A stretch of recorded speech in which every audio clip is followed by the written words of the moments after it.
ما هو الشيء الذي تحبه في نفسك؟ هذا يعتبر سؤال إيجابي، المفترض أن يسأل الشخص نفسه كل عقب فترة لأنه محفز.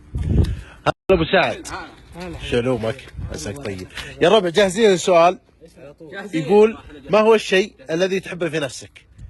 كل واحد يفكر وش الإيجابية في نفسه وجاوب. أنا أحب أقدم خدمة للآخرين صراحة. ما شاء الله تبارك. هذه ترى ثمرتها في الدنيا وفي الآخرة. أبو مقرن، لا تجامل أحد على سعادتك. هذه أنت ما تجامل أحد على سعادتك. يا سلام، أنتم طولين تصفقون. طيب أبو ركان، أنا ساعة البال. ساعة البال أنت؟ أنت عندك ساعة البال؟ سرقة من واحد. لا اسكت. أحب أعيش اللحظة. أنا أتخذ قراراتي بسرعة ولا أتأنى ترى هذه خطأ. أبو ميار، ما أسلم. السؤال بعد سؤال نسيت السؤال. يقول ما هو الشيء الذي تحبه في نفسك؟ في نفسي؟ إيه. والله حاجات كثيرة. أهمها؟ تبي الصدق؟ إيه. أفرح لما أشوف صديقي مثلا حصل له شيء. يا سلام، تحب الخير. أحب الخير. نعم. يا سلام، كلام جميل. كأنه أنا. أنت مثلا واحد ناجح الآن. إيه. كأنه أنا ناجح. يا حبيبي أبو رايد، مرحبا. وش الشيء اللي تحبه في نفسك؟ الصدق. عز الله يعني يا سلام، شيء إيجابي. الرجال هذا أبو فهد، سم. وش الشيء تحبه في نفسك؟ الانضباط بالوقت. النظام الوظيفي. نعم. انضباط بالوقت؟ ترى حلوه. لا أنا بسأل، ما هو أكثر واحد تأخر؟ لا وجاسر الانضباط بالوقت حلوه عند الرجال ده. منو؟ ابو فهد منضبط هو. والله هو اللي ضابطني. والله يعني بنقول هو منضبط. أبو مشعل، وش الشيء تحب نفسك؟ لا هنا مش وش شيء كويس فيني يا أبو خالد؟ أنا واجد ولا واجد. اعطوني واحده يا الرجل. معرفة أبو خالد. ما ودي يمدحنا. ها؟ معرفة جاسر. لا أنا قصدي يعني شيء تحبه ما هو شيء تكره. أحب أبو خالد. ها؟ لا بنفسك. في كان الرجال هذا إني أعرف أبو خالد. الرجال هذا أبو خالد أنت راشي شيء. لا هو يدري ليش. أها، وش الشيء تحبه بنفسك؟ فعل الخير. فعل الخير. هذه إن شاء الله أنك اللي يقول قلت لأبو سعد تبي تستفيد منها في الدنيا وفي الآخرة. الله يكتب أجرك. أبو ياسر، وش الشيء اللي تحبه في نفسك؟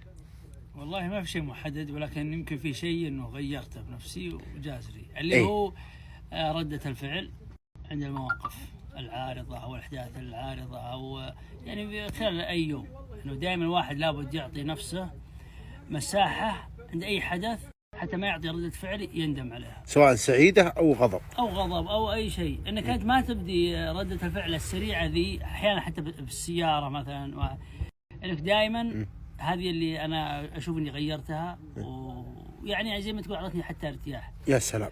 لا تبعد عن التوتر، القلق، الاشياء هذه كلها لانها تاثر برضه على حتى صحه الانسان. فانا اشوف ان هذه يمكن من الاشياء اللي انا غيرتها، ولا اول لا كنت يمكن تتنرفز بسرعه، تعيش احيانا شعور الندم على رده الفعل. صح. فاتوقع ان هذه يمكن من الاشياء اللي من الأشياء اللي أنا حبيتها بعد ترى، وممكن إني أعمل بها. لا بالعكس هذه مهمه تراها صراحه لكل شخص يعني. صحيا. اي صحيه، الفائده الصراحه اغلبها صحيه، لانه يمكن نطلع موضوع شوي. مشاكل الناس الصحيه ترى اغلبها قلق والتوتر. الناس يفكرون بالاكل، لكن القلق والتوتر هو اكبر مسبب الامراض. طيب هنا المشاركه الاخيره عند ابو خالد. اهلين، حياك الله. ابو خالد، السؤال يمكن جاء على تخصصك. حلو. او جاء على مزاجك. ابى اعطيك الكاميرا وخذ راحتك في الجواب. شوف السؤال كان انه وش الشيء اللي تحبه في نفسك؟ اللي تحبه بنفسك. وانا قلت لك قبل شوي داخل ايه ممكن يكون فيه ناس تجاوب عادي. كثير من المجتمع، لكن ثقافتنا احنا مختلفة عن الثقافة الغربية. يا سلام. ممكن الغرب يهتمون به، عندنا احنا الافضل ان السؤال يصاغ الى وش الميزة اللي موجودة عندك، او وش نقطة القوة اللي موجودة عندك، لان في نقاط قوة ونقاط ضعف. هي هذا نقاط القوة والضعف مهمة جدا لكل شخص، لأن نقاط القوة تزيد من ثقتك بنفسك بعد الله سبحانه وتعالى. نقاط الضعف تبين لك وش الأشياء اللي تحتاج أنك تطور نفسك فيها، وش الأشياء اللي تتجنبها عشان ما تحرج نفسك قدام الناس. يا سلام. فنقاط الضعف، نقاط القوة، إيه؟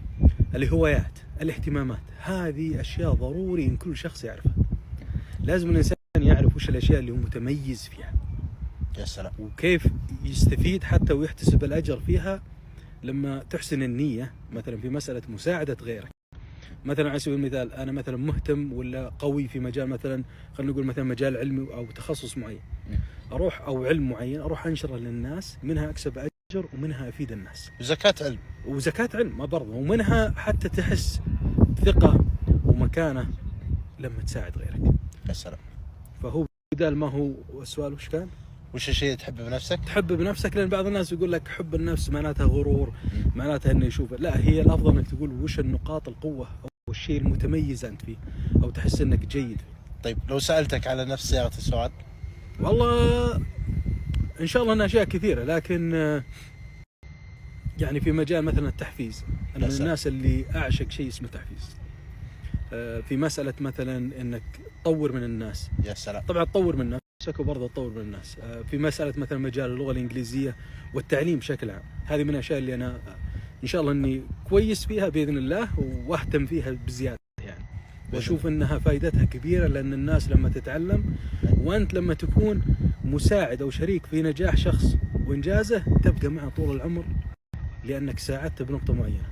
تبقى معه حتى بمسألة إنه يدعي لك. ليش مسألة إن الإنسان يعرف الميزات اللي عنده؟